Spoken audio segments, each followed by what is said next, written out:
Hello guys, welcome to my channel JK Unix. आज हम class 12th की economics का इंट्रोडक्टरी इकोनॉमिक्स जो पार्ट है, फर्स्ट पार्ट है इकोनॉमिक्स का, उसका चैप्टर 3 करने वाले हैं। उपभोक्ता के व्यवहार का सिद्धांत, विश्लेषण संबंधी कुछ सैद्धांतिक उपकरण। तो बिना देरी के शुरू करते हैं वीडियो को। और अगर आपको चैप्टर समझने में कुछ हेल्प मिले तो प्लीज़ मेरे चैनल को सब्सक्राइब कीजिए, वीडियो को लाइक कीजिए और शेयर कीजिए ताकि आपके फ्रेंड्स भी वीडियो को देखकर इस चैप्टर को इजीली समझ पाएं। तो शुरू करते हैं गाइस।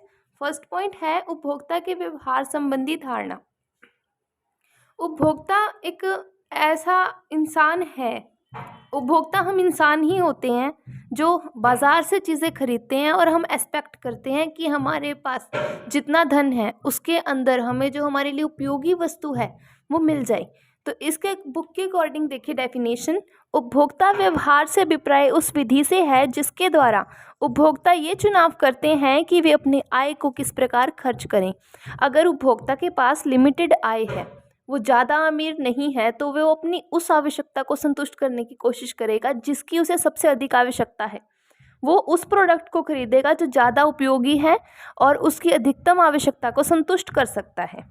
और सैमुएल्सन हमारे जो इकोनॉमिस्ट हैं उन्होंने भी इसकी एक डेफिनेशन दी है। एक उपभोक्ता उस समय संतुलन में होता है जब वह अपनी दी हुई आय तथा बाजारी कीमतों से प्राप्त संतुष्टि को अधिकतम कर लेता है, कि जो उसकी आय है उसके अनुसार, उसकी आय के अनुसार उसे बाजारी कीमतों पर उसकी आवश्यकता संतुष्ट करने वाली वस्तु मिल जाती है, तो उपभोक्ता अधिकतम संतुष्टि प्राप्त करता है। सेकंड पॉइंट है उपभोक्ता बजट, बजट समूह या बजट रेखा। उपभोक्ता बजट क्या होता है? जो उपभोक्ता के पास एक निर्धारित आय है जिसे वो बाजार में लेकर जाएगा अपनी आवश्यकता को संतुष्ट करने वाली वस्तु के लिए, तो वो उसकी आय होगी, वो उसका बजट होगा।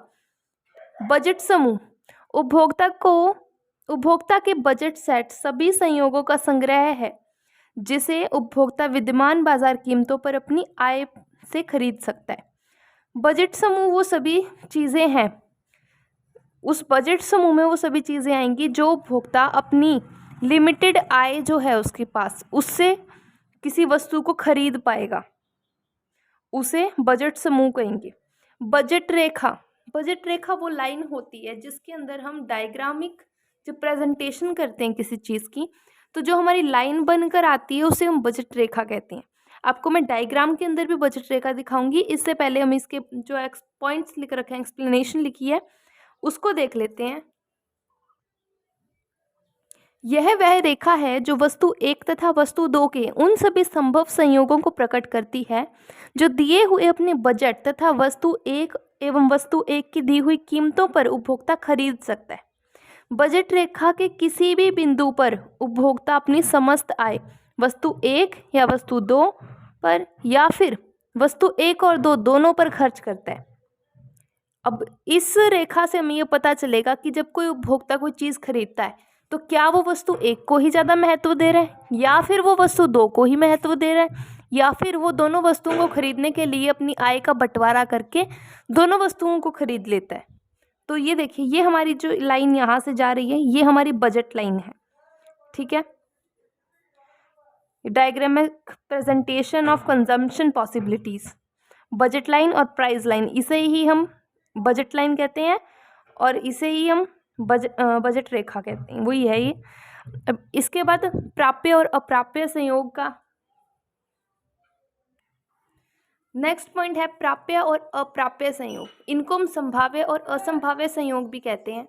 यानी जैसे हमने देखा था कि इस तरह से हमारा डायग्राम था, ये रफली मैं ड्रॉ कर रही हूँ, तो ये है जो उपभोक्ता की आय के अकॉर्डिंग लाइन होती है। अब अगर वो किसी वस्तु की खरीद करना चाहता है अपनी आय के अनुसार, तो वो जो वस्तु इस बजट रेखा के अंदर की तरफ होगी वो उस वस्तु को खरीद पाएगा, और जो वस्तु इस बजट रेखा से बाहर की तरफ लाई करेगी तो वो उपभोक्ता के बजट से बाहर की चीज़ है वो उसे नहीं खरीद पाएगा।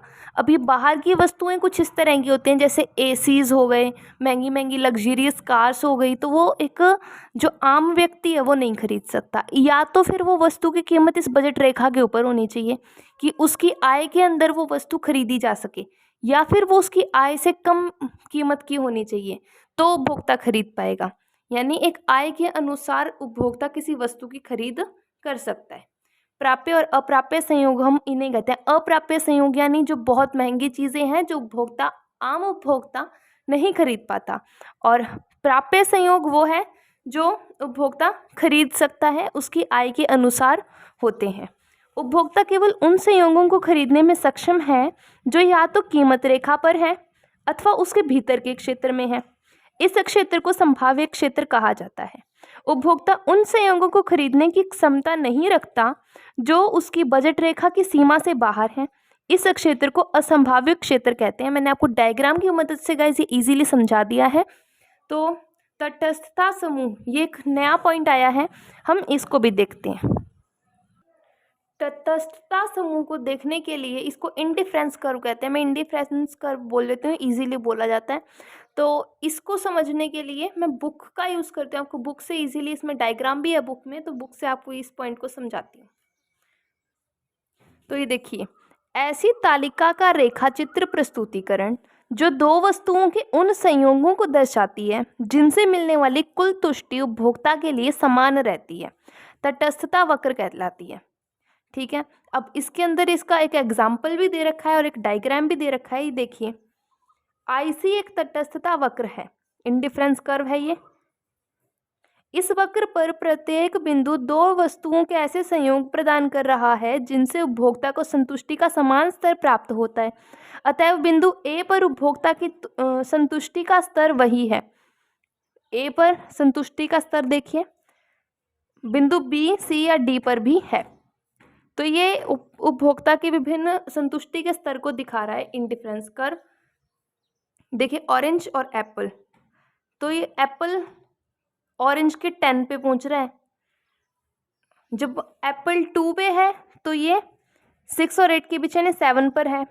इसके बाद ये देखिए, आपको एग्जाम्पल इसको एक्सप्लेन करा होगा डायग्राम में, आगे दिखाती हूँ।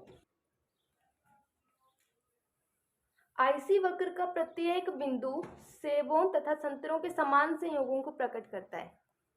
चूंकि प्रत्येक संयोग उपभोक्ता की को संतुष्टि का समान स्तर प्रदान करता है, इसलिए इस वक्र को सम संतुष्टि वक्र भी कहा जाएगा। और चूंकि उपभोक्ता किसी एक संयोग के प्रति अपनी प्राथमिकता को प्रकट नहीं कर सकता, वह सभी संयोगों के प्रति तटस्थता या उदासीन होता है, इसलिए इसे तटस्थता वक्र या उदासीन वक्र भी कहा जाता है। तो ये देखिए, तटस्थ वक्र यानी इंडिफरेंस कर्व की एक और इजी डेफिनेशन दे रखी है। तटस्थ वक्र वह तटस्थता समूह रेखाचित्र प्रस्तुतिकरण है। यह दो वस्तुओं जैसे सेब और संतरे के बीच उन विभिन्न संयोगों को प्रकट करता है जिसके बीच उपभोक्ता तटस्थ होता है। प्रत्येक संयोग संतुष्टि का समान स्तर प्रदान करता है, यानी कि उपभोक्ता चाहे सेब खरीद ले चाहे वो संतरा खरीद ले, उसकी संतुष्टि बराबर ही रहेगी। उसको सेब लेने से भी वही संतुष्टि प्राप्त होगी और संतरे लेने से भी वही संतुष्टि प्राप्त होगी। तो इस डायग्राम के अंदर ये संतुष्टि का समान स्तर दिखाता है। ये देखिएगा कि अगर एक सेब लिया या फिर ऑरेंज लिए, उसकी संतुष्टि सही रही है। तो नेक्स्ट पॉइंट पे मूव कर रहे हैं गाइस। एक बार फिर से मैं इसको रिकैप कर देती हूँ। यह दो वस्तुओं के संयोगों का समूह है जो उपभोक्ता को संतुष्टि का समान स्तर प्रदान करते हैं, इसलिए इन संयोगों के बीच तटस्थ है। अब ये नेक्स्ट पॉइंट है, ह्रास्यमान सीमांत प्रतिस्थापन दर का नियम। ह्रास्यमान यानी नुकसान पूर्वक, धीरे धीरे जब हमारा एक रेखा मूव कर रही है, धीरे धीरे कर रही है, तो यानी वो नुकसान की दर से आगे बढ़ रही है, यानी वो पूरी तरह से वृद्धि नहीं कर रही होती, तब हम उसे ह्रास्यमान कहते हैं। का नियम और उपभोक्ता की प्राथमिकताएं। ये देखिए, दूसरे शब्दों में जिस दर पर वह वस्तु 2 का वस्तु 1 की प्रत्येक अगली इकाई के लिए त्याग करेगा, वह दर कम होती चली जाएगी।